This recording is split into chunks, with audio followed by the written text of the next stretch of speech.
नमस्कार। आकाशवाणी चंडीगढ़ से प्रादेशिक समाचारों के साथ मैं डॉक्टर गुरजीत कौर। सबसे पहले मुख्य समाचार। आज लोकसभा राज्यसभा की कार्यवाही विभिन्न मुद्दों पर विपक्ष के हंगामे के कारण कल तक स्थगित की गई। प्रधानमंत्री नरेंद्र मोदी ने श्री जगदीप धनखड़ के अच्छे स्वास्थ्य की कामना की। हरियाणा के शिक्षा मंत्री महिपाल ढांडा ने कुरुक्षेत्र के गीता निकेतन आवासीय विद्यालय में श्री गुरुजी सार्वजनिक पुस्तकालय का उद्घाटन किया। कुरुक्षेत्र में राष्ट्रीय ध्वज अंगीकार दिवस मनाया गया। हरियाणा के मुख्यमंत्री नायब सिंह सैनी ने कुरुक्षेत्र के उमरी में बनने वाले गुरु रविदास भवन एवं संग्रहालय व सिख संग्रहालय के लिए उच्च स्तरीय निगरानी समिति के गठन को मंजूरी दी।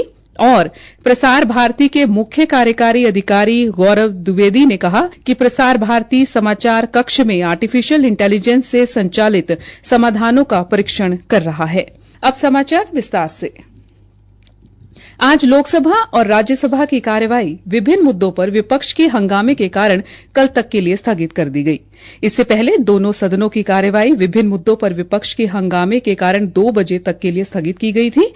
हमारे संवाददाता ने बताया कि सुबह 11 बजे लोकसभा की कार्यवाही शुरू होने पर प्रश्नकाल शुरू होते ही विपक्ष के सदस्यों ने ऑपरेशन सिंदूर और बिहार में विशेष गहन पुनरीक्षण तथा अन्य मुद्दों पर चर्चा की मांग को लेकर नारेबाजी शुरू कर दी। उस समय प्रश्नकाल में कृषि और किसानों से जुड़े प्रश्न उठाए जा रहे थे। लोकसभा अध्यक्ष ओम बिरला ने विपक्ष से प्रश्नकाल चलने देने की अपील की। मेरा आप सबसे आग्रह है, अपनी अपनी सीट पर जाएं, बैठें और किसानों के महत्वपूर्ण मुद्दों पर चर्चा करें ताकि हम देश के किसान के कल्याण के विषय पर व्यापक चर्चा सदन में कर सकें। केंद्रीय कृषि और किसान कल्याण मंत्री शिवराज सिंह चौहान ने भी सदस्यों से संसद के सुचारू संचालन का अनुरोध किया, लेकिन विपक्षी सदस्यों ने विरोध जारी रखा। विपक्षी सदस्यों का विरोध जारी रहने के बीच लोकसभा अध्यक्ष ने सदन की कार्यवाही 12 बजे तक के लिए स्थगित कर दी। माननीय सदस्यगण, ये सदन चर्चा संवाद के लिए, नारेबाजी के लिए नहीं है। आप सदन की मर्यादा को बना करके तख्तियां लेकर मैं अलाउ नहीं करूंगा। सदन की कार्रवाई आज 12 बजे तक के लिए स्थगित की जाती है। पहले स्थगन के बाद दोपहर 12 बजे लोकसभा की कार्यवाही शुरू होने पर विपक्षी सदस्यों ने पुनः नारेबाजी शुरू कर दी। नारेबाजी करते हुए वे सदन के बीचों बीच आ गए। राज्यसभा की कार्यवाही में विभिन्न मुद्दों पर विपक्ष के हंगामे के कारण बाधा आई। आखिर दोनों सदनों की कार्यवाही विभिन्न मुद्दों पर विपक्ष के हंगामे के कारण कल तक के लिए स्थगित कर दी गई। केंद्रीय गृह मंत्रालय ने उपराष्ट्रपति जगदीप धनखड़ के त्यागपत्र की अधिसूचना जारी कर दी है।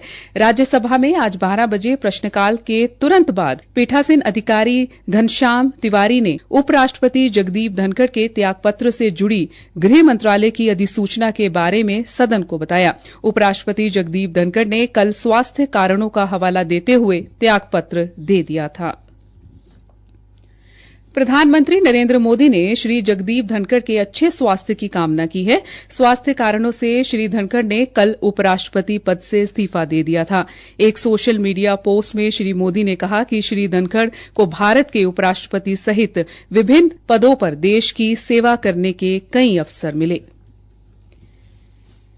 प्रादेशिक समाचार आकाशवाणी चंडीगढ़ से प्रसारित किए जा रहे हैं। हमारे बुलेटिनों और ताजा समाचारों के लिए आप हमारी वेबसाइट newsonair.gov.in पर लॉग इन कर सकते हैं। ये समाचार हमारे यूट्यूब चैनल और x handle Akashvani news Chandigarh पर भी उपलब्ध हैं। हरियाणा के शिक्षा मंत्री महिपाल ढांडा आज कुरुक्षेत्र के गीता निकेतन आवासीय विद्यालय में श्री गुरुजी सार्वजनिक पुस्तकालय का उद्घाटन किया। उन्होंने पुस्तकालय के बारे में पूछे जाने पर कहा कि ये पुस्तकालय संस्कृत भाषा को बढ़ावा देने का काम करेगा और इस पुस्तकालय में हर तरह की पुस्तकें उपलब्ध हैं। इसमें 21,700 समथिंग बुक्स है। हर सब्जेक्ट की बुकें, 6 कंप्यूटर के साथ इसको और अत्याधुनिक बनाए जाने का अभी और भी आगे प्रस्ताव है। यानी ई लाइब्रेरी भी यहाँ पर हम लोग स्थापित करने जा रहे हैं। देश के हर अच्छे से अच्छे राइटर, रामायण महाभारत से लेके उपनिषद तक हर तरह के साहित्य वो यहाँ पर उपलब्ध है। इसके साथ साथ हमारे बच्चे जो इस कैंपस के नहीं है, अगर वो वंचित है, तो ये लाइब्रेरी उनके जीवन के लिए एक टर्निंग पॉइंट साबित हो।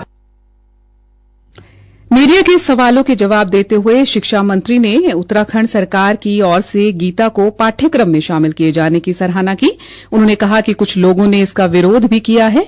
श्री ढांडा ने कहा कि भगवान द्वारा बोले गए महावाक्यों, महाश्लोकों को चुनौती देने वालों को अल्पबुद्धि वाले लोग कहना अतिशयोक्ति नहीं होगा।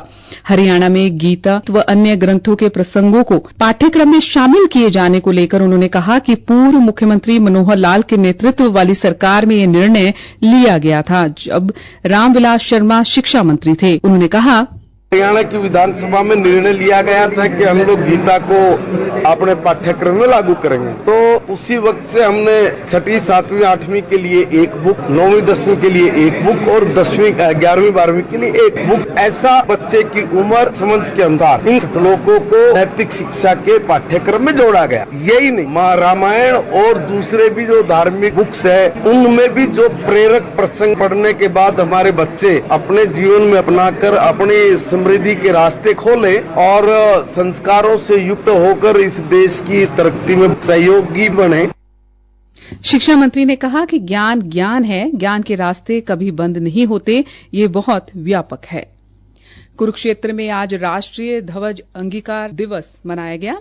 कार्यक्रम में शामिल हरियाणा के शिक्षा मंत्री महिपाल ढांडा ने कहा कि तिरंगा हमारी आन बान शान का प्रतीक है।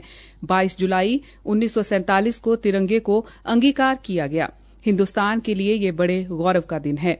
मीडिया से बातचीत में अध्यापकों द्वारा विरोध प्रदर्शन के सवाल पर शिक्षा मंत्री ने कहा कि सरकार ने तो ऐसा कोई काम नहीं छोड़ा जो उन्हें प्रदर्शन करना पड़ रहा है।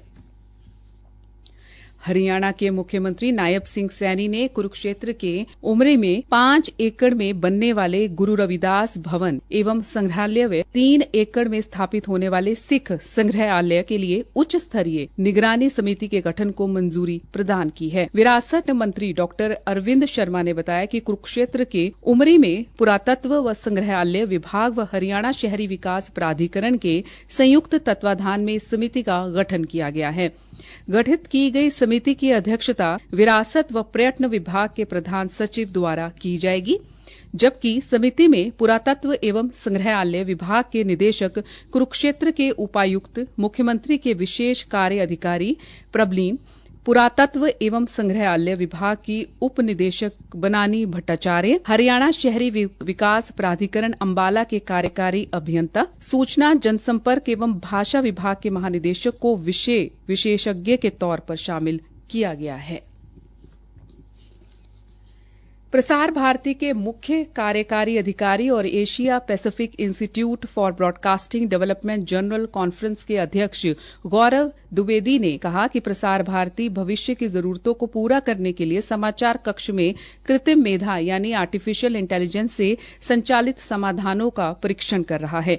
श्री द्विवेदी ने यह बात कंबोडिया के सियम रीप में 20वें एशियाई मीडिया सम्मेलन के उद्घाटन सत्र में कही। श्री द्विवेदी ने कहा कि सार्वभौमिक पहुंच का सिद्धांत भारत में लोक सेवा प्रसारण के केंद्र बिंदु में है।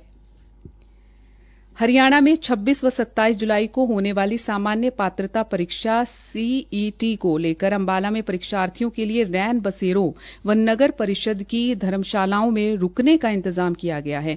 अंबाला उपायुक्त अजय तोमर ने बताया कि अंबाला में 19 परीक्षा केंद्र बनाए गए हैं और परीक्षार्थियों के लिए परीक्षा केंद्र तक पहुंचने के लिए रोडवेज द्वारा लगभग 145 बसें लगाई गई हैं। श्री अजय सिंह तोमर ने बताया, अंबाला के जो कैंडिडेट है मोस्टली उनको जो सेंटर मिला है वो चंडीगढ़ का मिला है और हर एक शिफ्ट में करीब 7,000 कैंडिडेट चंडीगढ़ में परीक्षा देने यहाँ पे जाए। क्योंकि इतनी बड़ी संख्या में कैंडिडेट्स जा रहे हैं तो जो हमारे ट्रांसपोर्ट डिपार्टमेंट की तरफ से व्यापक प्रबंध किए गए। हमारी लगभग 132 बसेज है जो कि अप्लाई कर रही हो। ये सारी बसेज सुबह 4 से 5 बजे के बीच में स्टार्ट हो जाएगी और उसके बाद में बहुत ही रेगुलर फ्रीक्वेंसी के साथ में बसें चंडीगढ़ 17 का जो बस स्टैंड है वहाँ पे जाएगी। वहाँ के लिए चंडीगढ़ प्रशासन के द्वारा निःशुल्क सुविधा उपलब्ध करवाई जाए के लिए हमारी चंडीगढ़ प्रशासन के साथ में हमारा टाई अप हो गया। अंत में मुख्य समाचार एक बार फिर से। आज लोकसभा राज्यसभा की कार्यवाही विभिन्न मुद्दों पर विपक्ष के हंगामे के कारण कल तक स्थगित की गई। प्रधानमंत्री नरेंद्र मोदी ने श्री जगदीप धनखड़ के अच्छे स्वास्थ्य की कामना की। हरियाणा के शिक्षा मंत्री महिपाल ढांडा ने कुरुक्षेत्र के गीता निकेतन आवासीय विद्यालय में श्री गुरुजी सार्वजनिक पुस्तकालय का उद्घाटन किया। कुरुक्षेत्र में राष्ट्रीय ध्वज अंगीकार दिवस मनाया गया। हरियाणा के मुख्यमंत्री नायब सिंह सैनी ने कुरुक्षेत्र के उमरी में बनने वाले गुरु रविदास भवन एवं संग्रहालय व सिख संग्रहालय के लिए उच्च स्तरीय निगरानी समिति के गठन को मंजूरी दी और प्रसार भारती के मुख्य कार्यकारी अधिकारी गौरव द्विवेदी ने कहा कि प्रसार भारती समाचार कक्ष में आर्टिफिशियल इंटेलिजेंस से संचालित समाधानों का परीक्षण कर रहा है। इसी के साथ ये समाचार बुलेटिन समाप्त हुआ। नमस्कार।